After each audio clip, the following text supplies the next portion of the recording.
신실한 집사는 어린아이 같습니다 라는 제목입니다. 같이 말씀의 은혜를 나눴으면 좋겠습니다. 교회는 집사가 압도적으로 많습니다. 예수님은 최초의 집사이셨습니다.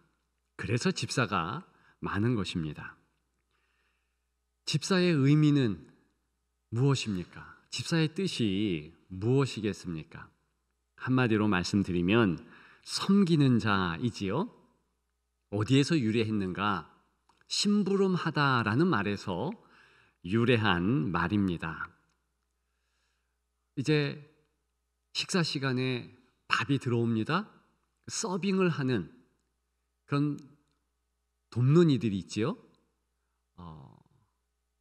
교회에서도 그렇지만 식당에서 서빙을 하는, 그렇게 시중을 드는 자라는 의미가 정확히 맞습니다. 그렇다면 가장 적절한 현대어 섬기는 자, 집사, 그 대체 어는 무엇이겠습니까? 웨이터입니다. 머슴처럼 아무 말 없이 남들을 섬기는 모습이 집사의 대표 모습입니다. 바로 그것이 주님의 대표 모습이기도 합니다. 주님은 모든 사람의 섬기는 자, 즉 만인의 종으로 오셨다 말씀하셨습니다. 또한 내가 온 것은, 인자가 온 것은 섬김을 받으려 함이 아니라 도리어 섬기려 하고, 그렇게 말씀하지 않았습니까? 제가 좋아하는 팀 켈러라는 목사님이 계십니다. 그분이 쓴 책이 참 좋습니다. 팀 켈러, 집사를 말하다. 그 책에 그 팀 켈러 목사님은요, 주님을 이런 식으로 말했습니다. 우리 주님은 섬기는 자, 집사의 돌봄을 받으러 오신 것이 아니라 오히려 섬기는 자, 집사가 되기 위해서 오셨다. 100% 동의합니다. 그것이 주님의 대표 모습이라는 것이지요. 예수님 당시 사회는 섬김 받는 것이 위대한 자에게 행할 그런 모습이었습니다. 얼마나 많은 사람들에게 섬김 받는가, 그것은 그 섬김 받는 이가 얼마나 위대한가를 말할 수 있는 바로미터였습니다. 예컨대 그 로마 원로원에 소속되어 있는 그 원로원 사람들은요, 몇백에서 몇천의 시중을 들었다는 것입니다. 로마 황제는 얼마나 많은 종들을 부렸을까요? 그들을 통해서 얼마나 많은 섬김을 받았을까요? 몇만에서 몇십만입니다. 그 섬기는 사람들이 많으면 많을수록 위대한 사람입니다. 그리고 그렇게 섬기는 위대한 이들을 통하여서 사회는 안정적이 되고 점점 더 영향력이 커져간다. 그래서 더 잘 섬겨야 된다. 그렇게 모든 이들이 생각했다는 것입니다. 섬김을 받는 이들은 위대한 이들, 그래서 섬김 받는 것이 좋고 기뻤지만, 반대로 섬기는 일을 하는 이들은요, 수치스러운 일을 하는 것이고 그것은 정말 불행한 일이다라고 여겼습니다. 그래서 일찍이 철학자 플라톤은 누군가를 섬겨야 한다면 어떻게 사람이 행복할 수 있겠는가라고 말하면서 섬기는 것에 대하여서 평가절하했습니다. 절대평가절하죠. 예수님 공생의 당시뿐만 아니라 훨씬 그 이전부터 섬기는 일은 조금도 귀하게 생각지도 않았고 당연히 피해야만 할 일들이었습니다. 따라서 예수님이 섬기기 위해 왔다고 했을 때 제자들과 주변의 사람들은 굉장히 놀랍고 혼돈스러웠습니다. 우리 주님은 그런 말씀만 하신 것이 아니라 실제로 섬기는 행동들을 했지요. 심지어는 제자들의 발을 씻어준다고 달려들기까지 했습니다. 그때 정말 당황한 제자들의 모습이 상상이 됩니다. 그 가운데 한 사람 베드로는 어떻게 했습니까? 극구사양했습니다. 당연한 일입니다. 이 행동은 스승을 위한 행동이 아닙니다. 자기를 겸손케 하고 낮추기 위한 그런 행동이 아니라는 것입니다. 그런 스승을 둔 제자는 수치스러웠기 때문이었습니다. 창피스러웠기 때문이라는 것입니다. 그런데 우리 주님은 아예 대놓고 주님의 사역을 말할 때 이런 식으로 말했습니다. 눈먼 자 보게 하고 귀먹은 이를 듣게 하며 상한 마음을 가진 자를 어루만진다. 이것은 당시 문화에서는 이해할 수 없는 일입니다. 왜요? 약육강식의 사회니까. 민족과 민족이 대결을 벌이면서 강한 민족만 살아남는 겁니다. 그렇다면 당연히 약자는 없어져야 될 존재입니다. 강자 독식하는 그런 사회가 당연한 사회고, 약자의 섬김, 그런 것이 높임을 받을 수 있을까요? 전혀 그런 사회 자체가 아니었다는 것입니다. 그런데 주님은 약자들을 섬기는 거예요. 여전히 죄인인 이들을 품는 것입니다. 대표적인 사회의 약자인 안 맛보는 이들, 그리고 귀 안 들리는 이들, 포로된 자들, 여타 그런 고아와 과부, 나그네 같은 이들을 품고 또 품었다는 것입니다. 제자들은 그런 예수님의 모습이 당연히 달갑지 않았습니다.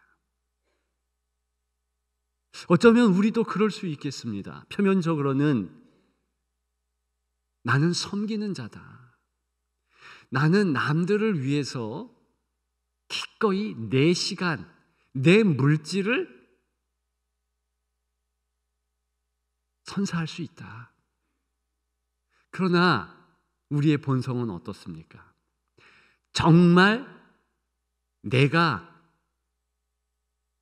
섬김받지 못하고 인정받지 못한다면 마음이 무너지는 것입니다.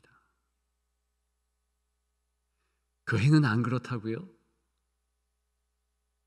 물론 그리스도의 은혜를 받으면 그렇지 않지요. 그래서 오늘 주제가 섬김의 공동체인 교회이므로 그렇게 되어야 한다고 제가 말씀을 드리는 것이지요. 그런데 솔직히 그 모습이 쉽지 않다는 것입니다. 누가 혹시나 여러분들을 하대하거나 그리고 막대한다, 어떻게 하시겠습니까? 저는 흥분할 것 같아요. 목사인 저를 보며 누군가가 반말을 하거나 어이 일로 와봐, 이런 식으로 어떤 일을 시키면 모르겠습니다. 성도들이 볼 때는 짐짓 그래도 근엄한 표정, 여유롭고 괜찮은 표정을 지으려고 노력하겠지요. 그러나 제 속은 부글부글 끓을 것입니다. 저 사람이 누군데 나한테 그래? 상황 파악을 하기 위해서 머리가 복잡할 것입니다. 이게 우리의 본성의 모습이라는 겁니다. 주 예수 그리스도께서 이렇게 섬기기 위해서 오셨기 때문에 십자가는 최종 섬김의 자리로 보는 것이 맞습니다. 주 예수 그리스도께서 십자가에 이루신 일을 잠시 생각해 보십시오. 여전히 죄인입니다. 여전히 마음 아프게 하고 힘들게 하는 그런 존재라는 것입니다. 가치 없는 자, 약자, 연약한 하나님 앞에서의 그런 존재이지요. 우리를 위하여서 피보혈을 다 쏟아 주셨습니다. 그런 주님의 모습을 선지자 이사야는 고난받는 종이라고 노골적으로 대놓고 말했습니다. 종.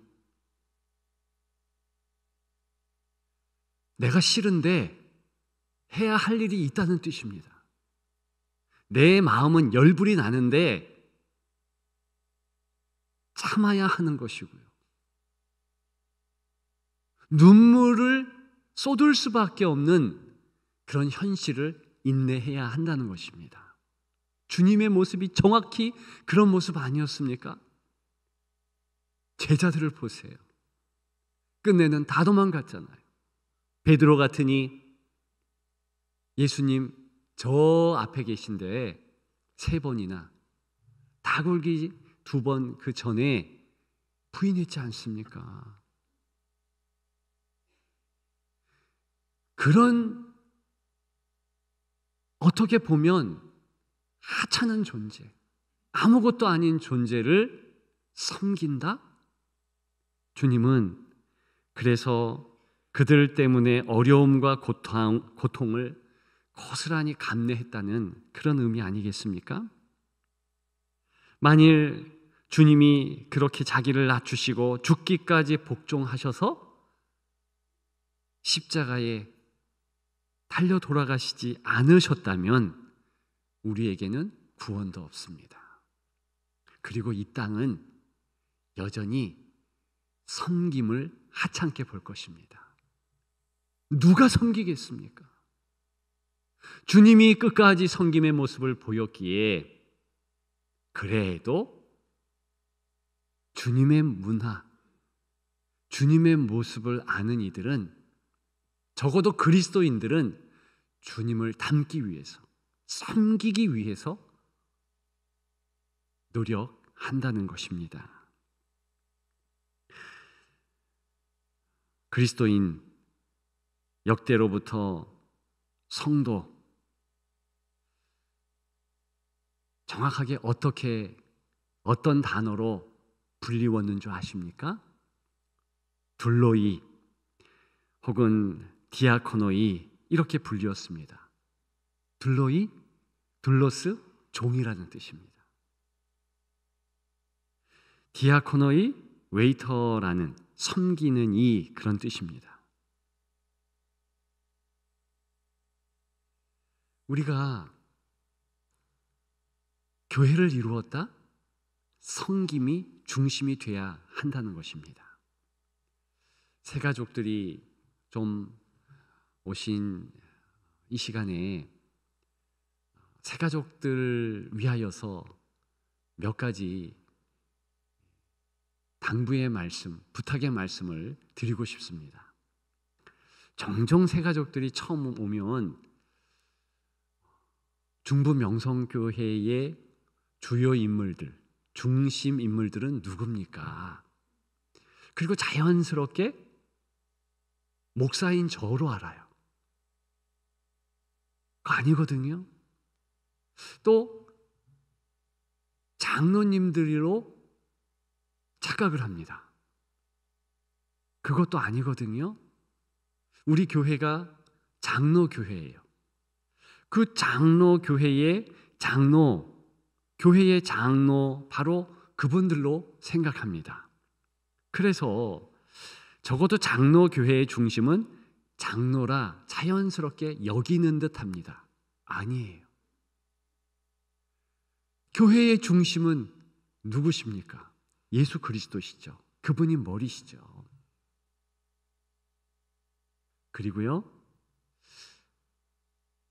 직분적으로 이야기할 때에는 집사가 대표 직분인 것입니다.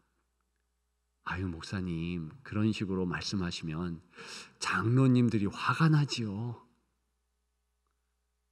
저는 지금 장로님들이랑 무척 친해요. 괜찮습니다. 이런 친한 때에 정확히 성경의 초점, 그 직분에 대한, 그리고 적어도 교회의 중심 직분에 대한 것을 바르게 가르쳐 드려야죠. 말씀드렸듯이 예수 그리스도께서 집사로 사신 거예요. 섬기는 이로 사셨습니다. 그 상징성이 있는 대표 직분이 집사라니까요. 그렇기 때문에 종교개혁 이후에 장로교회라든가 감리교회라든가 어떤 교회든 개혁교회는 집사 직분을 없애지 못하는 대표 직분으로 자리매김합니다. 교회는 섬김의 공동체이므로 정말 따지고 들자면 집사 직분이 상징적으로 중심이라는 겁니다. 목사인 저라 할지라도 어떤 면에서는 집사인 거예요. 주님이 끝까지 섬겼다는데 어떻게 목사 직분을 바꿔서 섬기지 않을 수 있겠습니까? 주님이 섬겼다는데 장로, 권사, 어떤 직분을 받아도 당연히 섬겨야죠. 그런데 이상하게 어떤 분들은 잘못 생각하는 분들이 없지 않더라고요. 집사를 그저 권사 되기 위한 하위 단계로, 집사를 장로 되기 위한 그저 지나가야 할 그런 수순으로 여긴다는 것입니다. 절대 그렇지 않습니다. 한 번 집사, 영원한 집사, 다른 직분을 받는다 해도 섬기는 자의 근본, 그 섬김의 모습을 부여잡고 섬기는 자, 집사로 살아가야 한다는 것입니다. 이것이 교회예요. 따라서 새가족 분들이요, 저 같은 목회자, 또 장로님들, 권사님들, 그분들보다 정말 집사 직분 가진 분들을 귀하게 여겨주시라. 그리고 정말 부탁드립니다. 시간이 지나가면 무조건 교회에 다닌 분들은 집사 직분을 자동으로 받습니다. 그때 나 안 받겠습니다, 부담스럽습니다, 그렇게 말하지 마시라. 왜냐? 그게 바로 교회라는 공동체입니다. 섬김의 공동체이므로 나 역시도 섬기겠습니다, 그렇게 생각하고 확신하며 나아가야 한다는 것입니다. 그렇다면 집사, 섬기는 자는 교회에서 무슨 일을 해야 하겠습니까? 당연히 섬기는 일을 해야 하겠지요. 초대교회 가장 먼저 직분을 세우되 집사 직분 7명 세웠습니다. 어떤 일을 했는가? 구체적인 섬김의 일, 구제하는 일을 했습니다.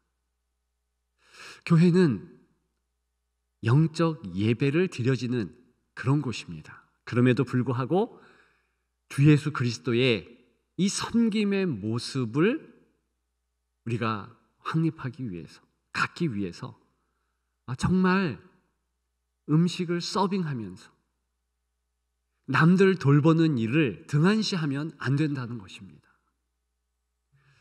우리 사회가 조금 그래도 먹고 살 만한 사회가 되었습니다만, 그럼에도 불구하고 차상위 계층을 비롯해서 힘들고 어려운, 상대적 어려움에 처해 있는 그런 분들이 계십니다.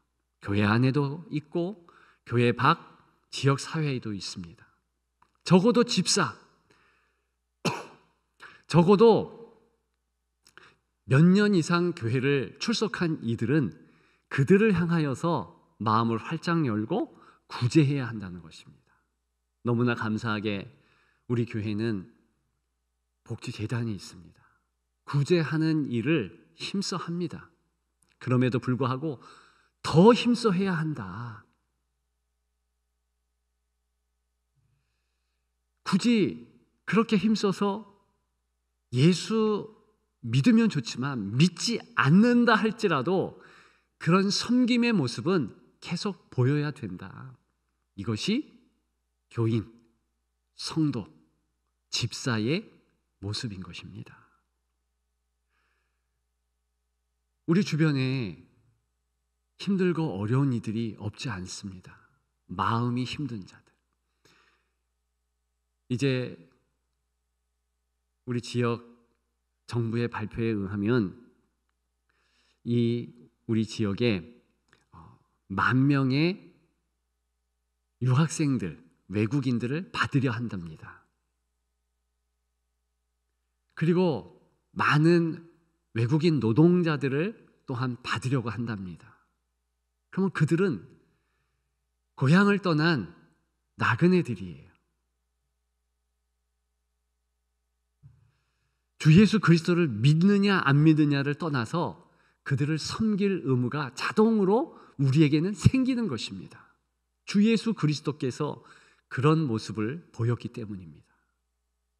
그래서 긍휼 사역, 구제 사역 이런 것이 교회는 중요한 것입니다. 더 나아가서 자녀 세대를 영적으로 돌보는 일, 집사가 행해야 하는 일입니다. 어떤 성도라 할지라도 다음 세대를 품고 나아가는 것, 그것이 정말 중요합니다. 목사님, 제가 나이가 좀 많습니다. 목사님, 제가 교회 온 지 얼마 안 돼서 아이들에게 가르칠 것이 없습니다. 그래도 나아가서 섬겨야 합니다. 적어도 아이들의 신발 정리를 하든 때 묻은 아이들을 손수건으로 닦아주듯 그렇게 행하는 것이 교인의 의무입니다. 성도는 특권이 있어요. 과거 성도들은요, 예배 한번 드리려면 행할 일이 많았습니다. 주 예수 그리스도께서 십자가에서 피보혈을 흘리시기 전에 성도는요, 예배 한번 드리려면 가지고 와야 할 것, 준비해야 할 것이 너무 많았습니다. 일단 양을 한 마리 끌고 오듯, 좀 있는 집이다 싶으면 소 한 마리 가져와야 되는 거예요. 적어도 비둘기 한 마리는 잡아와야 되는 것입니다. 예배는 죄를 대속하는 피가 있어야 됐거든요. 주 예수 그리스도의 피가 단번에 제물되어서 제단에 쏟은 바 되었어요. 그래서 그 예수 그리스도 때문에 하나님 앞에 담대하게 나아가서 독대하며 기도할 수 있는 거죠. 천주교는 여전히 그 부분에 대해서 미심쩍게 생각합니다. 그래서 중보하고 재회개를 해야 할 때 꼭 사제, 신부를 통해서 그렇게 기도 부탁을 하지 않습니까? 그건 아니에요.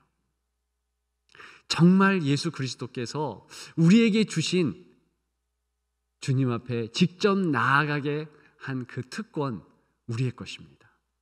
그런데 그 특권과 더불어서 우리는 의무도 있습니다. 구제할 의무. 영적으로 남들을 돌볼 의무가 있다는 것입니다. 오늘 본문입니다. 특별히 집사의 성품에 대하여서 말하고 있습니다. 근데 재밌는 것은 이 집사의 성품이요, 그 바로 앞에 나오는 감독, 즉 목사의 성품과 별 다 차이가 없습니다. 어떻게 기록합니까? 8절입니다. 정중하고 일구이연을 하지 아니하고 술에 임박이지 아니하고 더러운 일을 탐하지 아니하고. 지금의 윤리적 잣대를 보면 이거 별거 아니죠. 정부에 일하는 사람들도 공무원이 되려고 하면, 고위직에 오르려고 하면 이런 것들 다 봅니다. 물론 예전에는 안 그랬지요. 그럼에도 불구하고 온 마음을 다하여서 정중하다. 이것은요, 현실적인 사랑을 일컫습니다. 그렇게 행동하는 사랑을 보일 수 있는가? 그러면서 일구이연, 정직하게 사람 앞에서, 많은 이들 있는 앞에서만이 아니라 사람이 없을 때에도, 그리고 술에 임박히지 아니하고 어떤 것을 탐닉하고 중독되지 않으며, 어떻게 여기에 나열된 모든 것을 일순간에 가능케 할 수 있겠습니까? 그것은 한마디로 주 예수 그리스도를 진짜 믿고 진짜 의지하면 됩니다. 그래서 예수 그리스도를 철저하게 의지하면 된다, 확실한 집사의 성품이다, 이것을 좀 자세하게 설명한 본문이 오늘 본문이라는 것입니다. 오늘 제목이 무엇입니까? 신실한 집사는 어린아이 같습니다. 성경에서 말하는 어린아이의 모습은 무엇입니까? 5월은 푸르구나, 어린이는 자란다. 그래서 푸르름, 그런 파릇파릇한 그 모습, 그것이 어린아이의 심상입니까? 지금은 그럴 수 있지요. 적어도 성경시대, 적어도 성경에서 이야기하는 어린아이, 예수님은 어린아이를 중심에 세우면서 어린아이와 같아라, 어린아이가 천국의 주인공이라 말씀하여 주셨습니다. 바로 어떤 어린아이의 모습을 그렇게 부각시킨 것일까요? 적어도 예수님 당시 성경에서는요, 어린이는 무능을 상징했습니다. 순진, 순수, 단순, 그런 걸 상징하는 것이 아니라 좀 좋지 않은 그런 부정적인 이미지로 무능을 상징했어요. 어린이는 여성과 더불어서 숫자에 들지 못할 정도로 대우를 못 받았습니다. 그런데 그런 문화권에서 이제 예수님에게 축복을 좀 받고 싶은 부모들이 어린아이를 데리고 왔을 때 자연스럽게 제자들이, 자연스럽게 주변 사람들이 아이들은 안 돼요, 아이들은 가라, 이러면서 밀쳐내는 그런 때에 주님은 그 아이들을 품에 안으면서 말씀드린 그런 귀한 천국의 주인공이다, 이렇게 선포하셨다는 것입니다. 그것은요, 그 어린 아이들, 갓난 아이, 1살, 2살의 아이가 엄마를 바라보듯이, 엄마를 의지하듯이, 갓난 아이에게 엄마가 있지 않으면 생존이 불가하잖아요. 엄마를 보고 울어야지만 엄마가 젖을 주고 먹을 것을 주어서 살잖아요. 바로 그런 모습, 철저하게 엄마를 의지하는 그 모습에서 어린아이를 부각시킨 것입니다. 그런 모습처럼 너희가 나를 철저하게 의지하면 나의 능력과 은혜가 너희 것이 된다. 이 말씀이십니다. 그래서 신실한 집사는 어린아이 같습니다. 이 제목은 그 사실을 강조하는 것이지요. 오늘은 어린이날입니다. 어린이 주일이기도 하지요. 모든 어린이들을 향한 예수 그리스도의 꿈은 무엇이겠습니까? 그것은요, 어린이들이 자라서 예수님 같이 집사 되는 것입니다. 성림의 공동체를 이루고 남들을 주 예수 그리스도처럼 섬기는 것, 그 집사의 모습이 주님이 정말 바라는 자녀 세대 모습이라는 것입니다. 이 땅에 어떤 직업을 가지든 직분은 집사라는 거지요. 과연 누가 남을 섬길 수 있겠습니까? 요즘 교회 안 다니는 이들조차도 그런 흥미로운 말을 하긴 합니다. 공부해서 남주자. 그러니까 예전에는 야, 공부해서 남주냐? 너 위해서 공부하라는 거야. 그렇게 얘기했지만 좀 똑똑한 부모님들, 좀 똑똑한 교사급의 분들은요, 공부해서 남주자 그럽니다. 근데 정말 주님이 강조하고 또 강조하는 것은 진짜 그렇게 살라는 거예요. 근데 우리 본성은 지독히도 그런 모습을 싫어한다니까요. 왜 남들을 위해서 살면 성공하겠습니까? 주 예수 그리스도께서 그렇게 말씀하셨기 때문입니다. 주님이 보장하니까, 주님이 함께 하시니까. 이제 말씀을 정리하려고 합니다. 초대교회에서 처음으로 집사 직분을 세웠습니다. 집사, 섬기는 이. 그래서 초대교회 이후로 모든 교회는 집사 직분이 교회의 중심, 상징 직분이 되었습니다. 초대교회의 아름다운 행적을 담은 사도행전, 그 사도행전의 중심 인물을 우리는 때때로 베드로나 사도 바울로 생각합니다. 그러나 더 중심 인물이 있습니다. 두 분의 집사였습니다. 최초의 순교자인 스데반 집사님, 그분을 통해서 사도 바울, 그리고 여러 전도자들이 나오고 교회는 정말 섬기는 이들로 넘치게 된 것입니다. 누가 선교를 최초로 했습니까? 또 다른 집사, 빌립 집사라는 분입니다. 사도행전 8장에 보게 되면 이분은 그 아무도 아직은 이방인들에게 전도해야 되겠다라고 생각하지 못했을 때 그는 사마리아에 가서 에디오피아 내시 간다게, 그 에디오피아의 국고를 맡은 이를 전도합니다.